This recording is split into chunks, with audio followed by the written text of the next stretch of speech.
Hello viewers, welcome to Reeha recipes. ఈరోజు వీడియోలో నేను మీకు చూపించబోతున్నాను వెజ్ కిచిడి.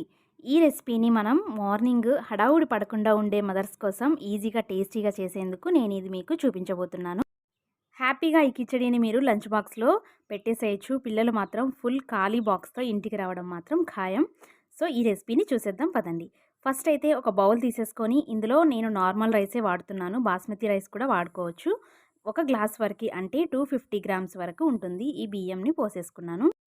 ఒక గ్లాస్ రైస్కి పావు గ్లాస్ వరకు పెసరపప్పు అనేది మనకి పర్ఫెక్ట్ మెజర్మెంట్గా ఉంటుంది. సో ఈ విధంగానే వేసేసుకోండి. ఇప్పుడు వేసుకున్న తర్వాత ఈ రెండింటిని నీట్గా ఒక 2 to 3 టైమ్స్ నీట్గా వాష్ చేసేసుకొని 15 to 20 మినిట్స్ వరకు నానబెట్టుకొని పక్కన పెట్టేసుకోవాలి. నేను క్లీన్గా వాష్ చేసేసుకున్నాను. ఇప్పుడు నానబెట్టడం కోసం సమ్ వాటర్ అనేది యాడ్ చేసేసుకొని పక్కన పెట్టేసుకుంటున్నాను. ఈ రెసిపీని ఫాస్ట్గా చేయడం కోసం నేను కుక్కర్లో చూపించబోతున్నాను. నార్మల్గా అయినా మీరు ఈ రెసిపీని ప్రిపేర్ చేసేసుకోవచ్చు. ఫస్ట్ స్టవ్ ఆన్ చేసుకొని కుక్కర్ పెట్టేసుకొని ఈ విధంగా 1 టేబుల్ స్పూన్ వరకు బటర్, అదేవిధంగా 2 టేబుల్ స్పూన్ వరకు ఆయిల్ని హీట్ చేసేసుకోండి. ఒకవేళ బటర్ కనుక అవైలబుల్లో లేకపోతే ఆ ప్లేస్లో నెయ్యి వేసుకోండి. నెక్స్ట్ బిర్యానీ ఐటమ్స్ ఉంటాయి కదండి. ఒక బిర్యానీ ఆకు, 1 టీ స్పూన్ వరకు జీలకర్ర, 2 యాలకులు, ఒక దాల్చినీ చెక్క, ఇంకా 2 లవంగ మొగ్గలు వేసుకొని నెక్స్ట్ ఇందులోనే టేస్ట్ కోసం 7 నుంచి 8 జీడిపప్పు పలుకులు వేసుకొని ఇవి జస్ట్ అలా ఫ్రై అయ్యేలాగా కొంచెం ఫ్రై చేసేసుకోండి. ఈ విధంగా ఫ్రై అయిన తర్వాత మనం ఇందులోకి సన్నగా తరిగి పెట్టుకున్న ఒక మీడియం సైజు ఉల్లిపాయ ముక్కల్ని ఈ విధంగా వేసేసుకుందాం.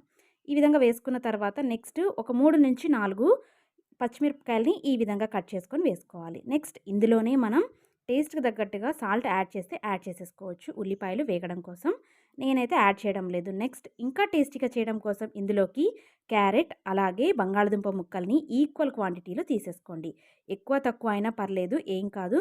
నెక్స్ట్ ఇందులోకి సన్నగా తరిగి పెట్టుకున్న క్యాబేజ్ తరుగు కూడా వేసేసుకోవాలి. అన్నీ కూడా నేను పావు కప్పు వేసేసుకుంటున్నాను.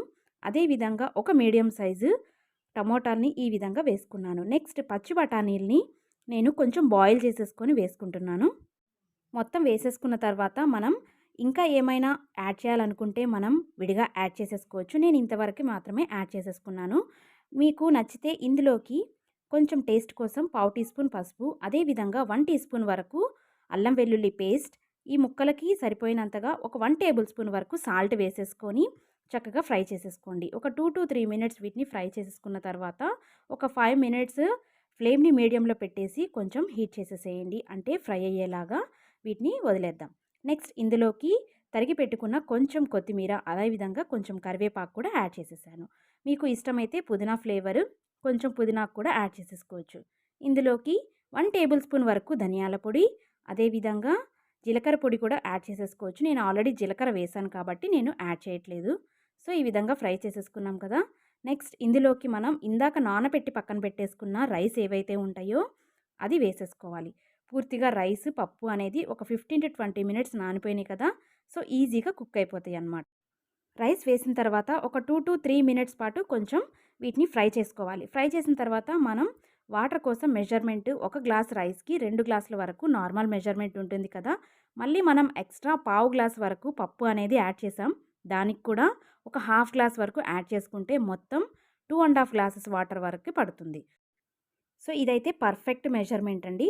సో ఈ విధంగా వాటర్ వేసేసుకున్న తర్వాత సాల్ట్ అనేది ఒకసారి చూసుకొని అడ్జస్ట్ చేసుకొని సరిపోకపోతే, నేనైతే సరిపోలేదు కాబట్టి 1 టేబుల్ స్పూన్ వరకు సాల్ట్ అనేది యాడ్ చేసేసాను. యాడ్ చేసిన తర్వాత నేను దీనికి మూత పెట్టుకొని ఒక 2 విజిల్స్ మీడియం ఫ్లేమ్లో ఉంచి మాత్రమే 2 విజిల్స్ వచ్చే వరకు కుక్ చేసుకోండి. విజిల్ మొత్తం ప్రెషర్ అంతా పోయిన తర్వాత మాత్రమే ఓపెన్ చేయండి, లేకపోతే చాలా ప్రాబ్లమాటిక్ అవుతుంది. సో ఈ విధంగా ఓపెన్ చేసిన తర్వాత చూడండి ఎంత పర్ఫెక్ట్గా పొడి పొడిలాడుతూ చక్కగా కిచిడి అనేది రెడీ అయిపోయింది కదా. వాటర్ అనేవి మనం మంచి క్వాంటిటీలో కరెక్ట్గా పోసుకుంటే మనకి పర్ఫెక్ట్ కిచిడి అనేది రెడీ అయిపోతుంది. ఒకవేళ ఈ విధంగా కనుక సర్వ్ చేసి కనుక ఇంట్లో వాళ్ళందరికీ డిష్ అవుట్ చేసామనుకోండి, మనకి మంచి మార్కులు రావాల్సిందే. సో మీరు కూడా ఈ విధంగా తప్పకుండా లంచ్ బాక్స్కి కానీ లేదా బ్రేక్ఫాస్ట్కి కానీ ఈజీగా చేసుకొని ఈ వెజ్ కిచిడిని హ్యాపీగా తినేసేయచ్చు. ఎన్నో పోషకాలతో నిండి ఉండే ఈ కిచిడిని మీరు కూడా ప్రిపేర్ చేసేయండి. లంచ్ బాక్స్ కానీ లేదా బ్రేక్ఫాస్ట్ కానీ ఈజీగా చేసుకునే ఈ రెసిపీని మీరు కూడా తప్పకుండా ట్రై చేసి ఎలా వచ్చిందో కమెంట్ బాక్స్లో కమెంట్ చేయవలసిందిగా కోరుకుంటున్నాను. మన ఛానల్లోనే ఇంకొన్ని రైస్ ఐటమ్స్ ఉన్నవి. కావాలనుకునే వాళ్ళు లింక్ అనేది నేను డిస్క్రిప్షన్‌లో ఇస్తాను. చెక్ చేసేసుకోండి. ఆలోపు ఎవరైనా కొత్త వాళ్ళు నా ఛానల్‌ని చూస్తున్నట్లయితే ఒక్కసారి సబ్స్క్రైబ్ చేసుకోవడం మాత్రం అస్సలు మర్చిపోకండి.